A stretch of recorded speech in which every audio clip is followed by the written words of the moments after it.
Welcome, guys, to another episode of Nerds for Life SuperCoach. I'm your host, Peter, and a massive episode this week. After all the carnage from last week, what a week round two was. At the end of round one, I was sitting there going, you know what? I'm in a good position. I like my team. I think I've done well. And by the end of round two, I'm looking forward to 2027. It is an interesting week. We've got a big episode. We've got the weekly winners. We've got injuries, and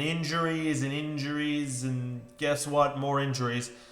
We have the rookies that we should be trading into, the must-haves if you don't already have them. There's some primo trade-in options as well. My moves for the week, and also some DPP changes. We've gotten numbers. We have the numbers for these changes.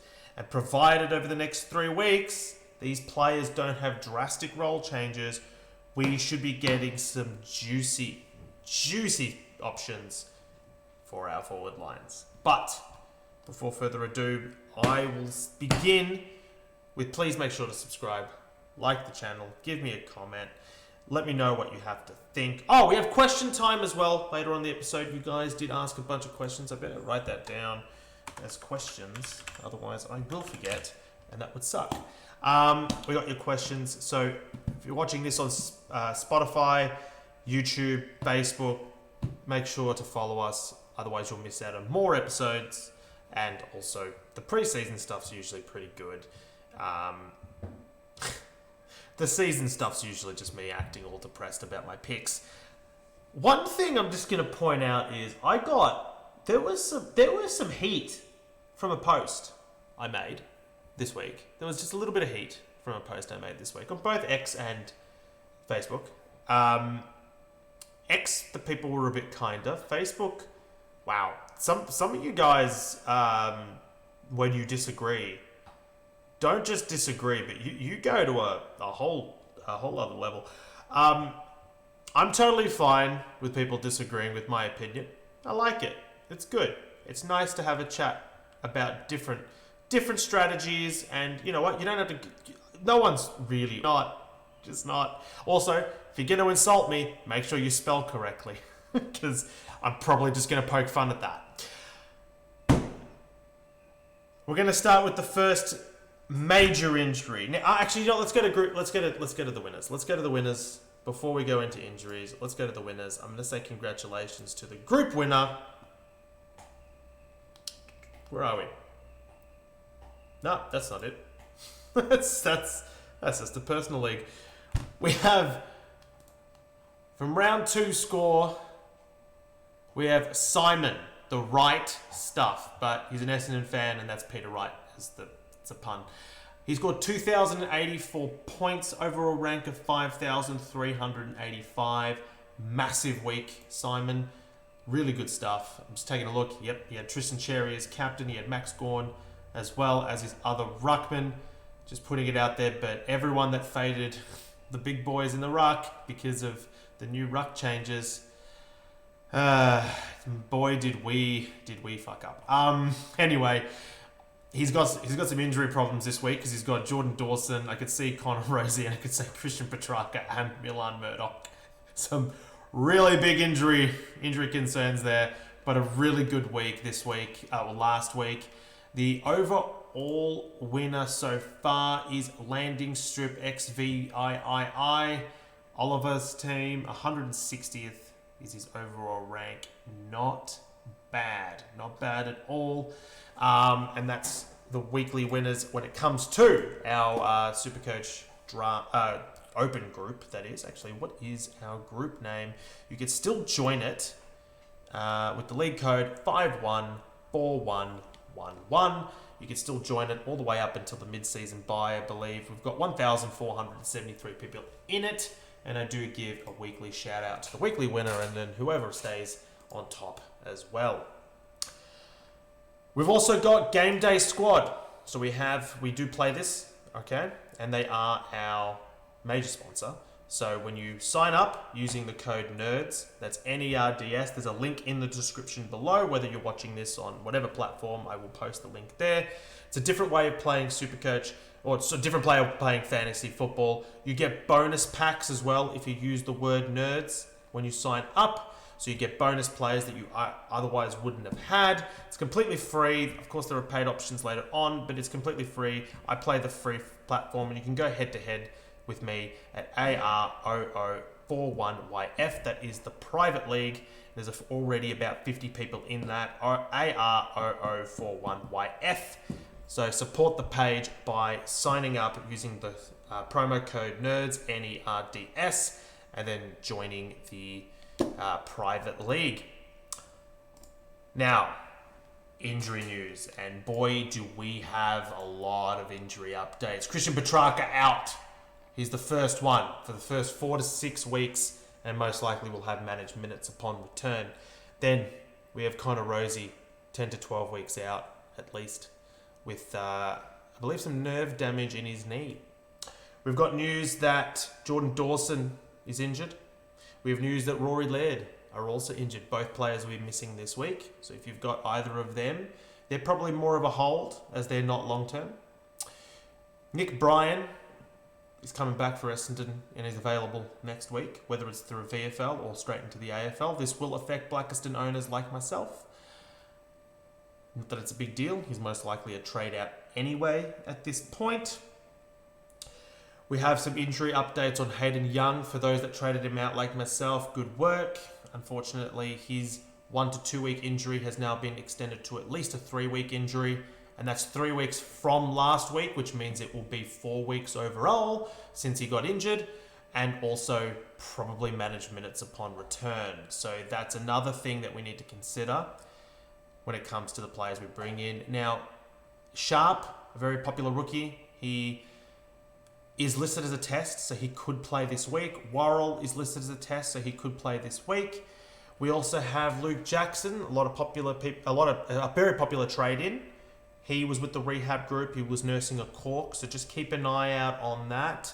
I don't think it's going to be a concern. I'm sure he's going to play. And we also have Milan Murdoch, who has done his hamstring. Toby Nankervis has done his hamstring. We've got Tom Lynch, who's done his hamstring.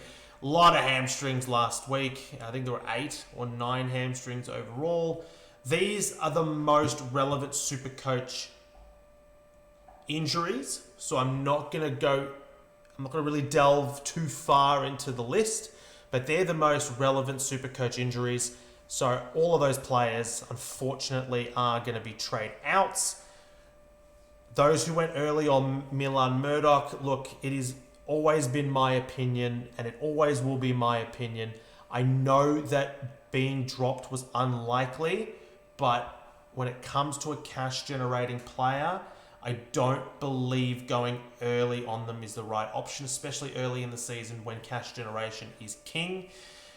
It's very important that we get that right. So when you're going early on a player that's there to purely make money, it's best to pick him when he is available to do so. I know that some people thought going in early so then you could focus on other rookies, and I get that strategy, but I still don't like it personally. Okay, because I've been burnt before in this way, but worse. Remember, there was a season when Josh Gipkus did his knee in round 1, and I traded him out to Nick Caulfield, who looked good in round 1 and scored well in round 1. Brought him in for round 2 before his bubble, did his shoulder out for the next 12 weeks. It's not fun when it happens, and ever since that point, I will not do it again. And that is why I didn't bring Milan Murdoch in, and I'm glad I didn't, because it means now I can focus on fixing up other areas, and I can bring him in later when he is available, and I don't have to worry about a player not making me money on the bench. I don't. I've already got 2 in Josh Gipkus and Josh Lindsay. Hopefully both come back this week, but they also might not. So I don't want another dead rookie on my bench, and that's why I'm happy that I did what I did. Some people think that it wasn't the right call still. I still think it was the right call. I'm just gonna run with it. I'm happy. I'm happy that I did what I did. Okay? Moving on. They're the injuries. They're the players that we need to trade out. So who are we trading in? I don't think Jordan Dawson is a trade out, by the way, at all. I think he's a hold. Okay? But these are the players that are out. So who are we trading in? Okay, we have a number of rookies that are options to trade in. All right, so let's just go to some players here. We're going to filter it. Where are we? Break evens. I'm used to doing this on the app. Milan Murdoch was the number one player up until his injury, a break even of 145. He is not a trade in anymore. A negative 145, 99k. He is not a trade in anymore. He's just not. These are the rookies that you need to have. He is not a trade in anymore. He will be when he is back, and I'm 100% jumping on when he is, but he is not a trade in anymore. I kind of like this the way it is at the moment. I actually think the number one trade in this week, if you don't have him, I know that a lot of the competition already do, of course, but if you don't have him, Devin Robinson, absolute lock, negative 131 break even. He's got a fantastic average for the season. I think he's scored the most points out of any West Coast player, and he's available as a forward rookie. So just put him in your team. Okay, just put him in your team. No, he hasn't. Sorry, Milan Murdoch has actually scored 2 more points than him. Okay, awesome. So Murdoch was actually the highest scoring West Coast player. So now Devin Robertson is the number one trade-in target if you don't have him. Jaeger Smith is number 2. Lachlan Maker-Andrews number 3. Blameries is number 4. And Todd Marshall are actually number 5. I actually think they're the top 5 trade-in targets. Okay, and they've also got the 5 lowest break-evens apart from Milan Murdoch, who's not available. Okay. If you don't have those guys, they're the ones that you should be bringing in this week. Okay? Just do it. Braden Cook, I do like as well. I'm personally not bringing in Braden Cook. There's no real reason for it. I just think that Sherry next week, that's Sherry from Fremantle. He's a 99k rookie, mid forward as well. So he's got the DPP like Cook. He's just a better option for me, personally. That's what I think. So I'm just going to wait for him next week. That'll be my trade. I'll get the same DPP, but I'll be paying close to 60 grand less. So that's just what I'm doing next week. Although if you've locked in all the other players, you could do Braden Cook. He'd be a decent score on the bench, or on the field, sorry. You could do that. I think his job security is fine. He held his spot while Rankin came back in. Now you've got Laird out. You've got Dawson out. Worrell is a test. I think Braden Cook holds his spot. Definitely one that I would like to trade in, but probably not number one on my priority. If you're able to, I actually think there's a mid-pricer you could throw in there, and that is Tanner Bruin. If you can bring in Tanner Bruin, bring in Tanner Bruin. But we're talking rookies at the moment. So as a mid-pricer, Tanner Bruin would be the only one that would go in. He's actually probably the only mid-pricer this season that has worked out so far. All the other ones have been absolutely horrible. Jake Rogers is an interesting one. He's played 2 games, has done really well. Has looked good too, by the way. I've watched all of his games as well. But on the bye this week, so not an option. Jack Watson is the player I'm bringing in. He's a 99k midfielder, negative 62 break even. I think with Connor Rosie out, I think Watkins holds his spot even with Ollie Wines in the team. That is just a hunch, of course. Definitely not a guarantee, but I think that he will. I think that he will. I really do. Hopefully. If he's not an option, then I'm just not going to pick him. I will, if Jack Watkins is unavailable this week, I'll just bring in Braden Cook. I'll just change the player that I bring in. Okay, I'm able to do that myself, but I'm going with the cheaper option just because I think that he's got a good role. I think that he's got a good position. He's scoring well too, and he's cheap. He's cheap. Ned Reeves is good, but I wouldn't be bringing him in this week. Willem Dersma is an option, negative 49 break even. He's actually scored really well the last 2 weeks. I don't think he's a trade-in option. I think he's more of a player that if you started him, great. If you didn't, probably not one to bring in. Zane Zakosky or ZZ could be a trade-in option, I suppose, with a negative 49 break even. Harris Andrews, there's still injuries at Brisbane. He should hold a spot, hopefully, if named. I don't hate it. I really don't. But most people already started him anyway, as there are 3. Yeah, I don't really hate that one. You could do it. I wouldn't say that is a priority. And anything lower than this is probably not a priority at all. You could go Bo Allen if you like, if you needed another defender.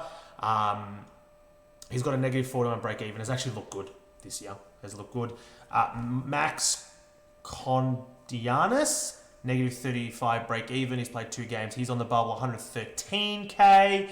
Not sure if he holds his spot, but Redmond, I believe, is injured long term. So, from the last time I checked, so he should hold a spot. But then, do you really want another Essendon player in your team? Probably not. He's also not scoring great.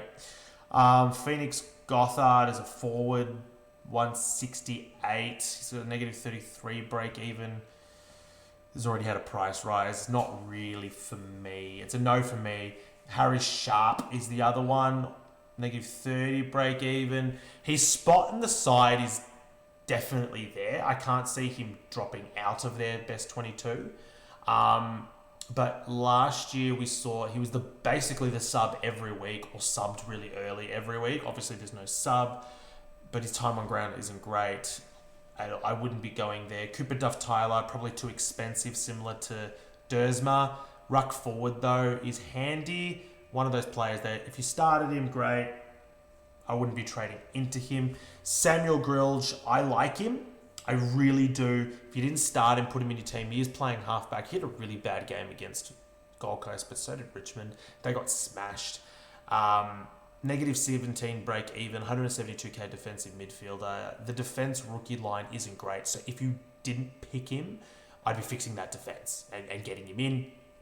Apart from that, Maketi Lafau is an interesting one for next week. I wouldn't be bringing him in this week at all. Next week, I'm really interested in Maketi Lafau. I'm interested in Chance Jones, and I'm also interested in Sherry as well, Christopher Sherry from Fremantle. So there's a few players that are options for next week, but these are the rookies that are absolute must-haves. Absolute must-haves. So I'm just going to clear... How do I clear the filters? Clear filters. Nah, we're just going to go out and back in. It's always the best way of doing things. Just go out and go back in. There are a lot of options that you could trade, either Petrarca or Rosie into. They're the ones that you need to trade out. I think that guys like Blackiston is a trade out. I think that, although I'm actually personally most likely holding Blackiston for at least a week because he is a heartbeat and players are going down like flies, so I'm probably going to just chill out and hold him for now anyway. I think that those two are the only ones you desperately need to trade out. You could trade out a Laird if you'd like. His teammate Worrell's an option. But the players that I think are the most important players for you to bring in this week are one of the primo rucks. I think we've all made a mistake, and anyone that hasn't brought in at least 2 primo rucks need to fix this. I do like the Lockie McAndrew. He's scoring well enough for him to be a flex. So I do like him to be that other ruckman on field. He is scoring better than most of the other rookies anyway, so I don't mind him being on field for you. I just think that having either a Cherry, a Jackson, or a Gawn is probably important, or at least 2 of the 3 people that I named. I'm still tempted to bring in Luke Jackson myself. He's going up against a rookie ruckman. Samson Ryan has been confirmed by Adam Uze to be playing VFL this week, which means that we're either getting a rookie debutant or Campbell Gray will be the number 1 ruckman at Richmond this week, which just sounds disgusting. And the rookie that is making his debut, I forget his name, he's been beaten in the VFL, all right, in the ruck. He's been beaten in the VFL on a weekly basis. So you can just imagine what what Luke Jackson and Sean Darcy are going to do to him. I'd be bringing in Luke Jackson this week if you can, But I think Tristan Cherry against Lockie Blackiston is just too juicy to pass up. I really do think that that's probably the play, honestly. That's what I would be doing this week. I would be prioritising a ruckman, and it is what I am doing this week, and I'm bringing in Tristan Cherry. So there you go. That's one of the moves that I am making. I think that is incredibly important. There's no real forward options for Petrarca. I don't like anyone. You could do a Pickett. You could do a Zach Bailey. Both of those guys could push for top 6. But we've got some DPP changes coming up. And honestly, there's a part of me that doesn't mind that. I've seen a few people talk about it online. There's a few people that I don't mind that are holding Petrarca, hoping that it's only 4 weeks. He's got to bye this week anyway. So we always factored in that he wasn't playing this week, right? Apparently he's jogging around again. So hopefully it is a 4-weeker rather than a 6-weeker. So then you only have to hold him for another 3 weeks. It sucks, but he is a guaranteed top 6 forward. And you could save yourself 2 trades by trading him out and back in again. I don't hate waiting for him, trading him out or holding him. If you have absolutely no interest in rank and you're just going for your league wins, and that's all you care about, I don't mind holding Petrarca. I really don't. Okay? And for me this season, I would prefer to win my league. I just really want to go nuts. I want to do better in my main league matchups. So part of me is tempted to do it, but I also want Tristan Cherry. So I'm most likely going the Tristan Cherry. The options from Connor Rosie are vast. They are vast, okay? I'm going down to a player that I think, for now, is quite... There are 3 options, okay? There are 3 trade options that I'm looking into, and I'll show you what they are. So I'm either going... Cherry and Watkins are in my team, all right? I got plenty of cash in the bank, so I've got a plethora of money either way. So if Braden Cook is named and Watkins isn't, I can go to Braden Cook. That's not a big deal to me, all right? Cherry and Watkins are coming in no matter what. Or Braden Cook. He's the next in line rookie for me.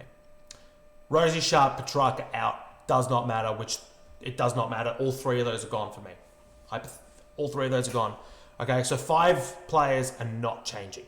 The only one that's changing is the 3rd player. I like Jordan Clark. I think he's a safe 105 average player. He's done it for the last 2 years, and I could see him doing it again. He's got the role out of defence for Fremantle. He's got bulk kick-ins. He looks good. And he's also got Richmond this week, so we should expect a decent score. That is the safe pick. I like it. It's got a relatively low ownership as well. The next one is Luke Jackson. This one doesn't leave me with a lot of cash in the bank. This one leaves me about 10 grand in the bank. Okay? But it is really maximising that ruck play. It means that Lockie McAndrew is on the bench next week. Okay? Because I got Tim English already and I'm not trading out Tim English. Right? So it means that I'd have a 3-man ruck line in Luke Jackson, Tim English, and Tristan Cherry from round 4 onwards. This week, obviously, Tim English is not playing, so I still have McAndrew on the field. I'm just not sure I want McAndrew off the field at the moment because he's going to be scoring probably in the 80s most weeks on my bench, and that's going to be a little annoying, I must admit. But also, I think Luke Jackson's going to go absolutely bonkers this week. I just think he's going to go huge this week. I just want to see Jackson's upcoming draw. This is going to be such a big game. Then he's got McAndrew the week after, Collingwood. Like, he's already had 2 pretty good games. He's already had 2... Oh, then he's got West Coast. He's got Richmond and West Coast his next 4.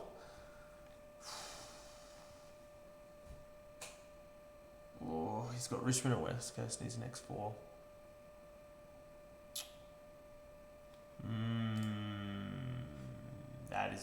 That is juicy. And then you got Tristan Cherry. He's already got the 200, but honestly, he can go nuts against Essendon. Then he's got Carlton and Brisbane. Brisbane's an easier matchup for the ruck line. He's got Richmond, and Toby Nankervis will still be out by the time Tristan Cherry plays Richmond. GWS, far out. Briggs is getting absolutely annihilated out there. Geelong again can be a big game too for Tristan Cherry. So Tristan Cherry is definitely the option. He's also got West Coast, Richmond and Essendon and Port Adelaide again in the later parts of the season. So that's interesting. His SuperCoach final series though is kind of tough for Ruckman, except for Geelong. Tough. I actually think Luke Jackson's a play too. I want him so bad. Maybe I do it. The only problem is I just won't have any money left. So this is the part that I don't like. The part that I don't like about this is I won't have any money left to do anything over the next couple of weeks, and it means I have to hold Blackiston for the long term, which is something I really don't want to do. I could probably trade him out for Sherry still next week and bank the cash and then have cash for the following week. So maybe that's the play. But Luke Jackson could be an absolute monster score this week. He really could be. He's been rotating between ruck, forward, and midfield. I could see a massive 160 plus score here. Oh, all right. Anyway, the next one is Dan Houston, Jack Watkins, and Tristan Cherry. Okay, so Dan Houston, I like. That role is good. I don't think Howe and Moore affect him too much. It looks like he's got that distribution role that he used to have at Port Adelaide.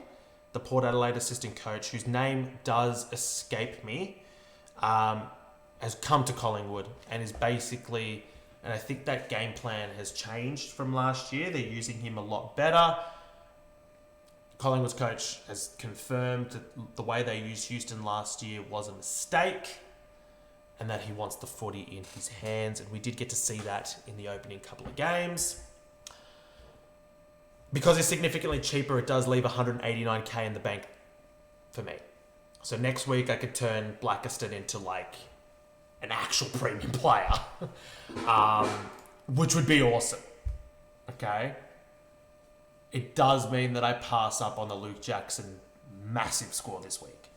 Massive score. So I'm umming and ahhing between these three players. I think the number one primo trade-in is Tristan Cherry this week. I think it does not matter which one. If you're holding Petrarca, if you can get from Rosie Petrarca to a Cherry or a Jackson, both those players are crucial. I think they're the number 1 and 2 trade-in options, personally. I think the number 3 trade-in option is probably a Dan Houston, in that order. I think Dan Houston is great just because of his price. He looks like he's got the role. Collingwood have a pretty decent run coming up when it comes to halfbacks too, so he should score well enough. He is going to be very highly owned this week. I believe he's the number 1 traded in player. He was. Oh, traded in, yeah, not in my team. Okay, so when I forgot, how do I get to players that were traded in? Coach's choice, top 1%. I swear, teams in my league, injury report notes. Where was it? Oh, I forgot where it was.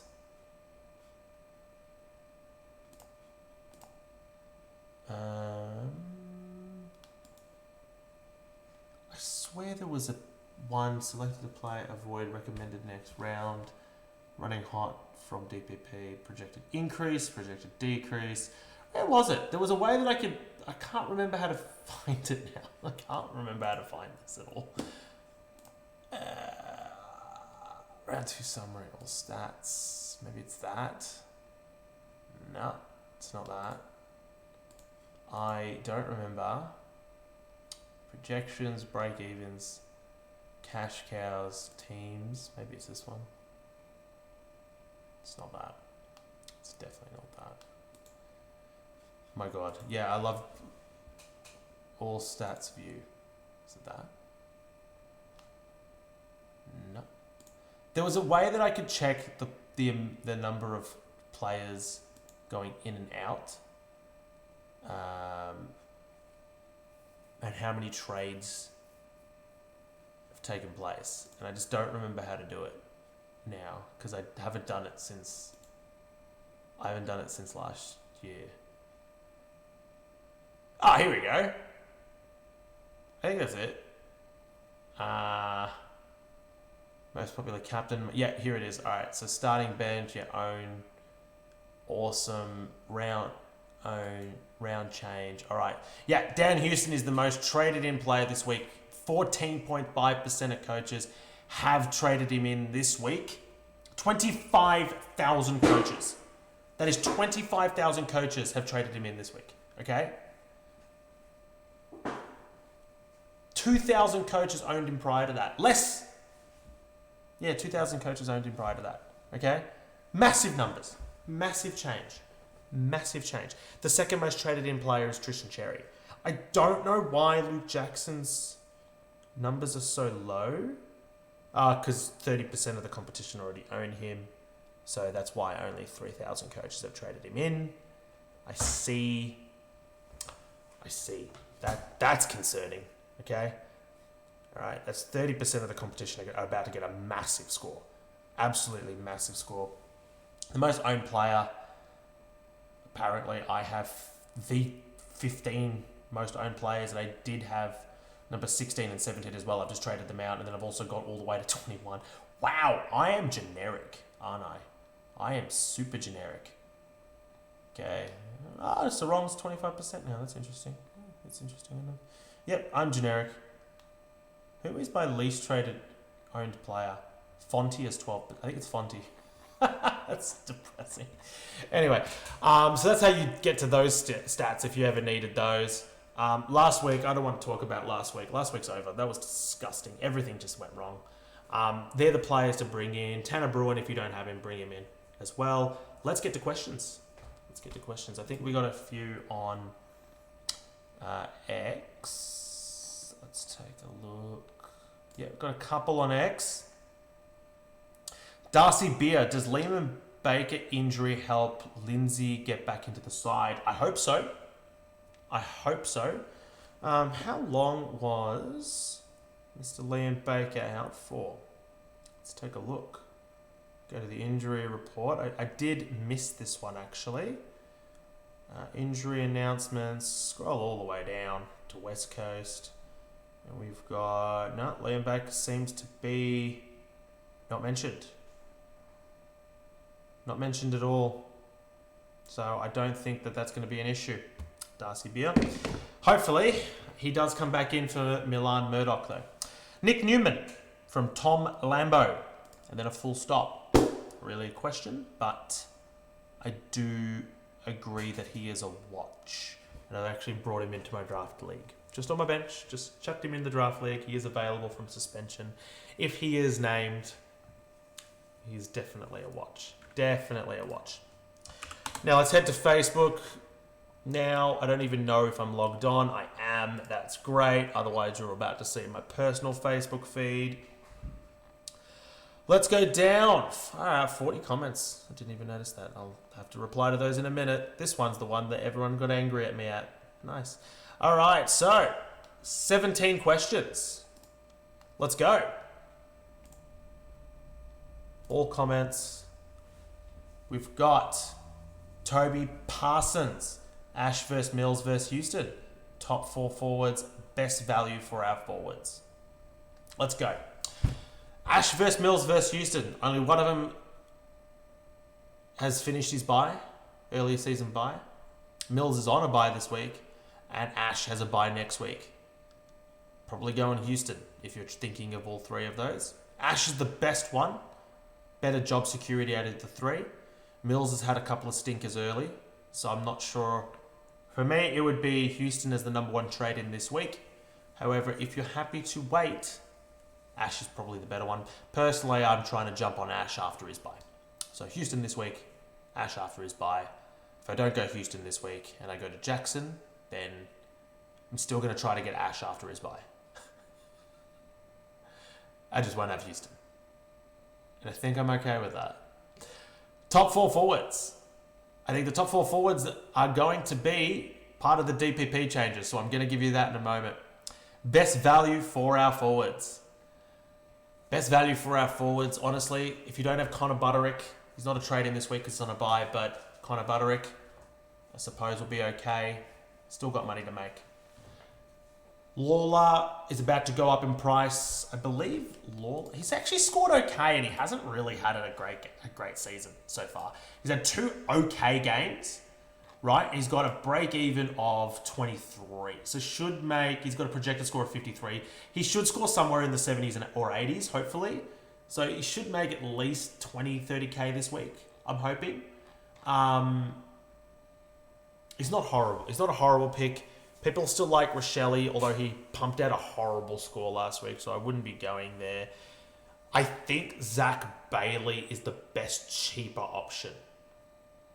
He's had an uptick in CBAs. It's a contract year. I think he wants to play more midfield. Has looked good over summer. I think Zach Bailey is the way to go. Alex Bridge. Is there anyone healthy at the moment? Only a couple of people, sadly. And just pick those ones. Peter Zolkos. What do I do if I want to bring in Cherry, but I have English, Luke Jackson, Mitch Edwards, McAndrew? Have no options to move anyone around. Trade Edwards or pass? Unfortunately, I think you pass. I'm assuming you don't have the Christian Petrarca and Connor Rosie dilemma. If you do, I would trade both of those guys and Mitch Edwards. Yes, boost. Bring in Tristan Cherry and just chuck McAndrew to your R3 position. That's what I would do. Dyson Stevens, who is the best? Otherwise, you're just going to have to pass. I actually think you've got a really good ruck line as it is. Dyson Stevens, who is the best back option for Rosie? Said that previously. I think Dan Houston is the number 1 choice if you're trading down. However, I think Lockie Ash is the best option. By the way, sorry, I don't have I have Sinclair. I take it back. Jack Sinclair is the best defender. I think he'll be the number 1 defender this season. All right, I think he'll be D1. If you don't have Jack Sinclair, I actually don't mind that he has a bye next week. I would still get him in. Okay, if you can get up to him. Ash, I'm going to wait until after the bye. Houston, if you need to make a trade now and you've already got Sinclair. Jake Sully, Ash or Houston or Rosie for Rosie. Okay. Ash is a bye. Houston is playing well but can't be fully trusted. Coin flip. Okay. I mean, I don't mind the coin flip, but for me, if you've got the ability to get to Ash, I'd go to Ash. Number 2, get Dacos to set and forget on Cherry for track. Cherry dream run coming up. Dacos may get tagged out of a few games. I think just go Cherry. Yeah, don't worry about Dacos. Just go Cherry. You can get Dacos later. Sharp to Cook. Get the cash early from good rookies, especially with Murdoch injury news. Yeah, I like that. I don't mind going Sharp to Cook even though it's up. Gives you some flexibility as well. I'm personally going Watkins, but if you've myself, but Cook is a good option. Grant William Fulks. What's the likelihood of Luke Jackson getting DPP in a few weeks? Unfortunately low, and we're going to go into the DPP changes in a moment. Unfortunately low, and that is because he's playing 3 positions, and I'll go into it later. Sean Davidson, out Rosie and Tractor. Move Draper to forward. Okay, so you've got, I'm assuming Sam Draper, to forward, Cherry into ruck, Worrell into backline. Yes, I may be regretting putting on Draper as a ruck option. Hold Draper for now. He only played 1 game and it was shit. At least see his second game. He won't change in price. I like everything that you've just said. Yeah, I like it all. Do that. Everything you said. Yeah, do that. Michael Jordan. Where's the delete button? I'm assuming you mean on the app. I don't know, mate. If you find it, just let me know as well. Will Bowick, is it too early to lock yourself into a 3 primo rucks? Already have gone English, but looking at getting Cherry this week for Rosie and DPP. Just do it, mate. Do it. I'm thinking the same thing. I'm probably going to do the same thing. Fuck it. Just do it. Who cares? All right? Who cares? Who cares? Is Dersma worth buying at 200k and his Windsor are out? Yeah, get Windsor out of your team. Honestly, he has been shit. I'm so glad I didn't jump onto that one. I jumped onto every other shit mid-pricer though, but at least I didn't get him. That's Lulu. Dersma, I think, is worth buying only if you've nailed every other rookie and you could turn Windsor into him. Otherwise, I think there are better rookie options out there. I don't think Dersma... I think Dersma, he might push to 100k, maybe if you're lucky, which is fine because he's got an elevated price, but I think trading into a better player that has more cash upside. Suzanne Stevenson, do I trade Laird? Already said it. I don't think you should trade Laird. I don't know how long he's out for, but I don't think it's long term. I'm just going to double check that. Should have probably checked it when I was on... Oh, still on the injury list. That's good. Rory Laird, 1 to 2 weeks. Do not trade Rory Laird. No. Joshua Lamb, thoughts on Worrell and Houston? Worry about scoring potential with Houston with Moore and Howe back. Worrell concerned about injury. Look, if you're concerned about Houston, right, I think Worrell having Laird out for the next 2 weeks is a really good pick. Just go Worrell. Thomas L. Grabak, out Rosie, Finlay, McRae, Sharp. In Houston, Murdoch, Watkins. Obviously not Murdoch now. We'll miss Watkins and track Primo. Trade. Just do the Houston and Watkins trade, and if you could do, just obviously not Murdoch. Just someone else. Jim, okay, well...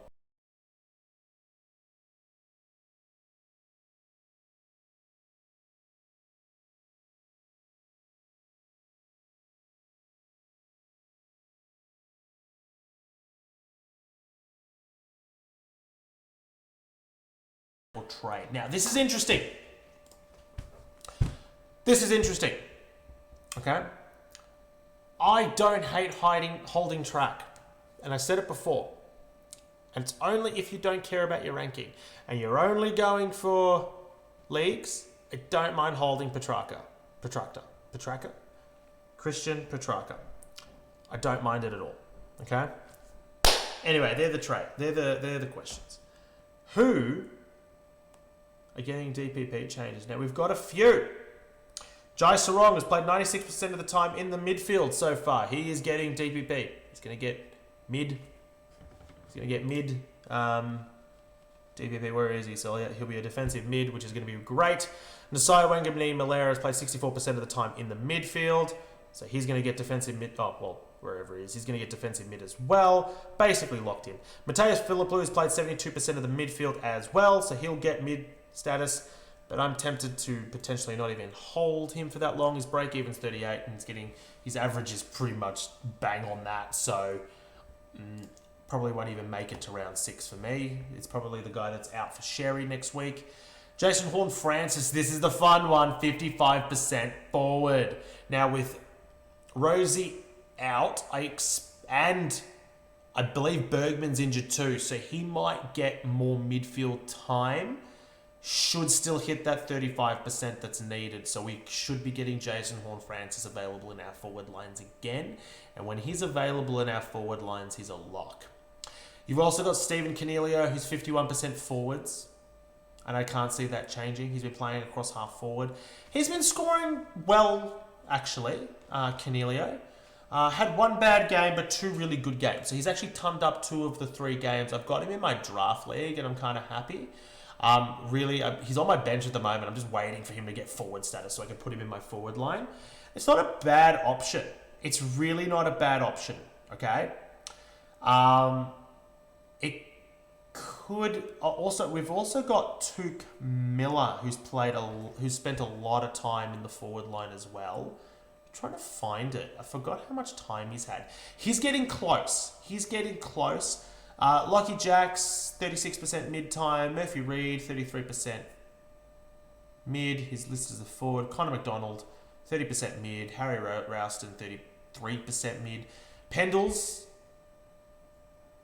he's spent 27% of time up forward. You could get him, but he's getting limited game time, so I probably wouldn't. They're interesting ones, but they're not really great. Tanner Bruin's only played 20% defense. Luke Jackson, this is the problem. He's played 15% forward and 15% midfield, and the rest of his time is spent in the ruck. This means that unfortunately he doesn't qualify for DPP because he's being split between 3 lines, which is super annoying. Would have loved to have got him as either a midfielder or a forward.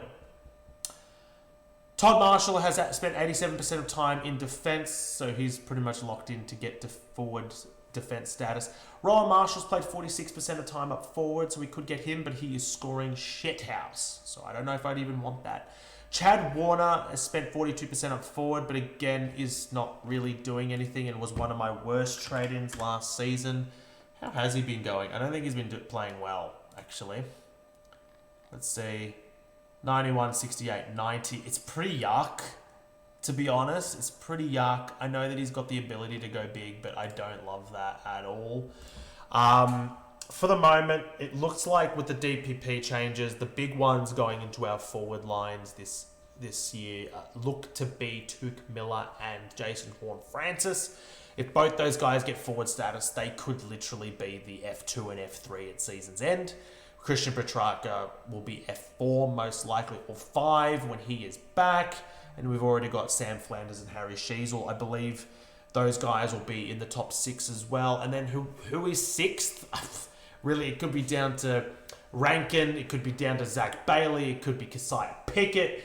Could be it could be Chad Warner when he gets DPP. It could be Rowan Marshall. It could be Brian Myers. There could be 5 or 6 players that it could be that last spot. Okay? Right now, I wouldn't be upgrading in my forward line at all. I'd be leaving my forward line because we're probably going to get some DPP changes, and then you could really knuckle down on picking players that are going to be in that top echelon. I think whoever you pick at F6 is just going to be a player that averages around 90 anyway, which is not great. Those other guys could average 100 plus. So I'd be waiting for them to be available myself, personally. They're the ones that I'll be jumping on myself when they are available. Okay? That's it. That's me done for another week of Nerds for Life SuperCoach. Thanks for watching. Make sure to subscribe, like the page. Also, jump on to Game Day Squad. Use the code NERDS to help support the page. I'll be back same time, same place next week. And my captain's video will be up later on in the week. Thank you for watching.